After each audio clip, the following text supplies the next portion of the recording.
Hey guys, so we will be talking about chapter 8, extra credits. So this is kind of like all about chapter 8 and theorems or formulas and just like the previous stuff you should know before kind of solving the problems that each relate to. So the most important thing that we talked about will be this is kind of like geometry, finding areas and stuff. The most common topic that we talked about would be the average value. Always remember this is very important, especially with this, because you will be most likely using this in some problems. So, average value is basically where you kind of find the integral of like what kind of integral is it. So it's you know how in I think it was chapter 7 where it was b minus a over n. No, this was chapter 6. I'm sorry. This was chapter 6 when we were talking about this kind of finding the integral. But this is not what we're going to learn today. We're going to be learning about 1 over b minus a. It's a little different because it's average value. So 1 over b minus a basically means that it will kind of like show you what the area is of the integral. So here we have b over a f of x dx equals area b minus a. So kind of results in the area. So we have area between two curves. This will most be talked also about. The kind of like a formula or like an understanding of what area between two curves really means. It means that a equals to integral of a to b times by f of x minus g of x, where dx where it's greater than equal to for all x in a and b. So this really just means that when this is kind of like a formula of what you would solve in order to find the area between two curves, and I will most likely be including a problem of it, hopefully.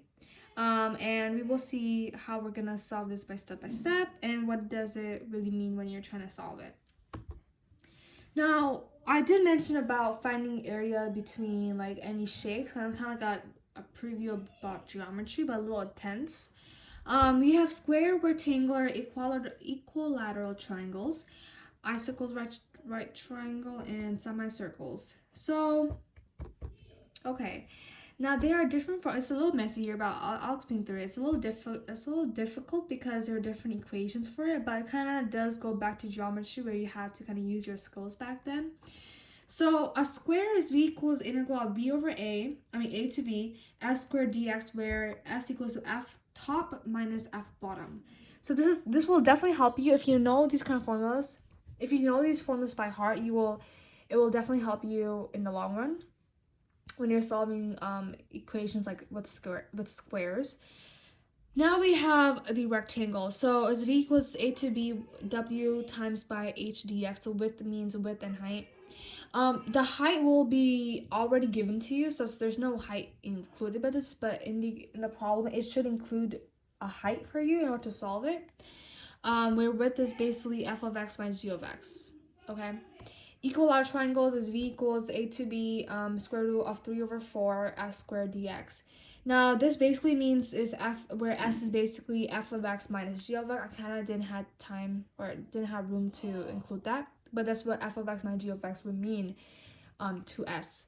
Now it's kind of like the same thing as kind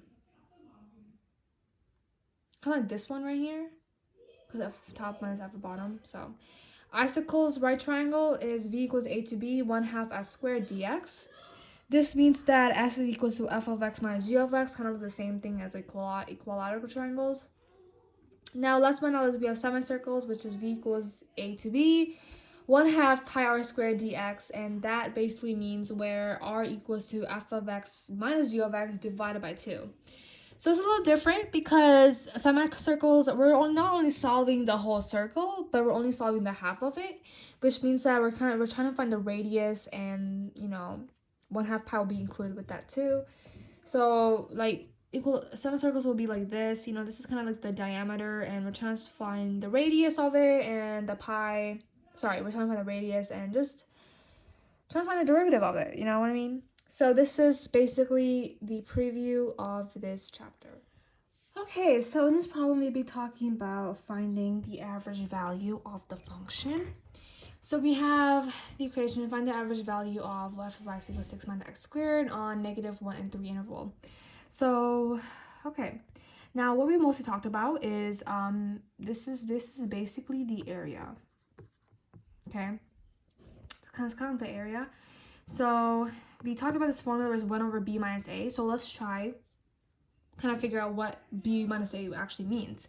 So we have 3 minus 1, which equals to what? 1 over 4th, right? But let's not skip steps ahead. Let's kind of like solve it like step by step. So we have 3 negative 1, 6 minus x squared dx. Now let's kind of include 1 over 4th here, okay? Now we have, let's try to find the derivative of this. So it's x minus x cubed over 3. Let's do the interval. So it's 3 negative 1, okay? We're on the same track right here. Now, let's kind of solve through this. So we have 3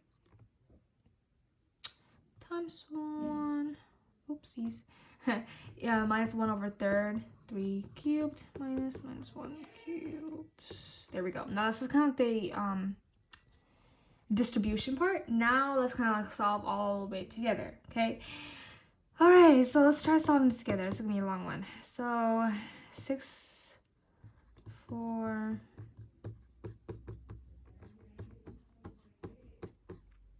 okay, we have that.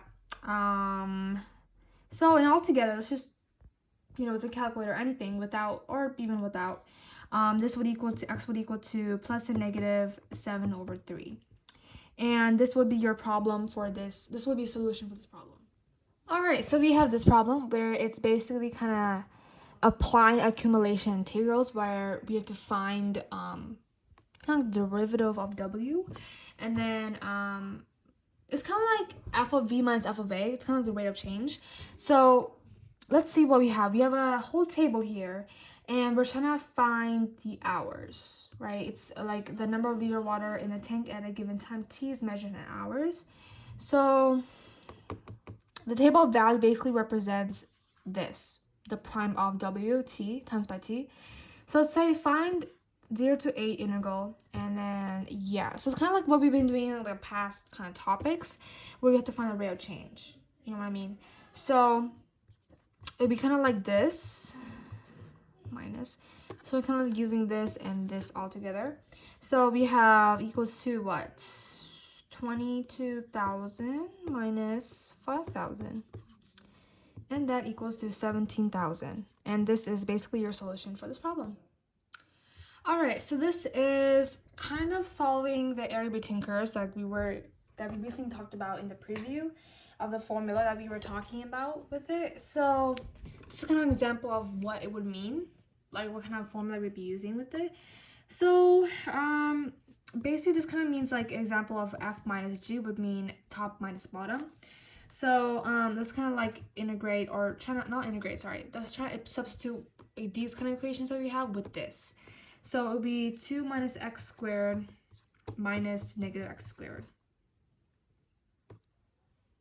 Oh, sorry, minus x, my bad. Not x squared, minus x. Now together it would be what? It would be x squared plus x plus 2, right? Excuse me. So now we have the integral. So oh shoot, I've been doing this wrong this whole time.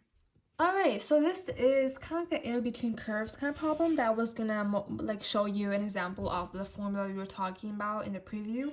So let's kind of go back and kind of see how the formula works. So okay, so let's start. So you would equal this and this. This is why equals x, sorry guys. You would equal this and this together. So this would equal to 2 minus x squared equal to x. Now if you add on both sides, it would be x squared plus x minus x. Subtract on both sides. So like this, like that's in the equation. So the points we would get is x plus 2 and x plus 1.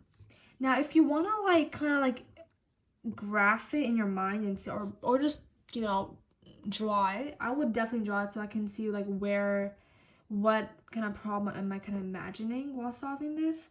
So it's kind of like 2 right here, and this is like a parabola, right? And then the line y equals x would just be like this. So this would be the parabola 2 minus x squared, and this would be y equals x. So it's kind of showing me, and then my rectangular kind of drawing would be right here. So it's always better to draw that so you know where you're, so you know like where that is. Now we have 1 and negative 1. Oh, sorry, 1 and negative 2, my bad, because this is equal to 1 and negative 2. Wait, no, this should be x minus 1. What am I doing? Sorry. 1 and negative 2. Okay. So that will be 2 minus x squared minus x dx. So just do the same thing we've been doing this whole entire time. Do the antiderivative of this.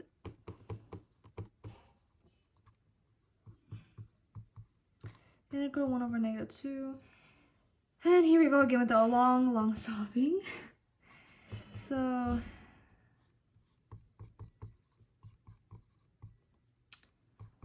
we've been doing this whole entire time. So just too much work here, but it's worth it at the end, right? Negative 2 squared. Okay, finally got that. Now let's kind of simplify everything and try solving it. So we would basically have 6 minus 1 over 3 times by 9 minus 3 over 2. That would definitely be equal to 9 over 2, and this is your solution for this problem.